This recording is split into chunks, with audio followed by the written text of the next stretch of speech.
புனிதவதி சுவாமி கிட்ட வேண்டி பேய் உருவம் பெற்றுக்கொள்கிறாங்க.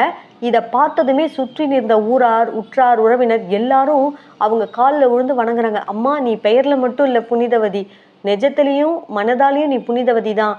அதனால தான் உனக்கு கடவுள் கேட்டதுமே உன் பக்திக்கு மெச்சி இந்த வரத்தெல்லாம் கொடுக்குறாரு அப்படின்னு சொல்லி அவங்கள காரைக்கால் அம்மையார்ன்ற மதிப்போட அன்போட அழைக்கிறாங்க எல்லாரும். பேய் உருவம் கொண்ட அவர்கள் நல்ல தமிழ் புலமையும் பெற்று விடுகிறார்கள். நிறைய பாடல்களை சுவாமி மேலே பாடுறாங்க. திருவந்தாதி, மூத்த திருப்பதிகம், திருவிரட்டை மணிமாலை என்னும் பல பாடல்களை சுவாமி மேலே இயற்றி பாடுறாங்க. அன்றிலிருந்து அவங்க இரவும் பகலும் எல்லா நேரமும் சிவனை நினைத்து பூஜை செய்துட்டே வராங்க. ஒரு நாள் அவங்களுக்கு நாம் சிவன் இருக்கிற அந்த கைலாய மலைக்கு போய் பார்க்கணும் அப்படின்னு ஆசை வருது. சரி, நாம் கைலாசத்துக்கு புறப்படலான்னு சொல்லி போகிறாங்க. கைலாய மலைக்கு ரொம்ப நாள் பயணப்பட்டு போகிறாங்க, பாத யாத்திரையாக.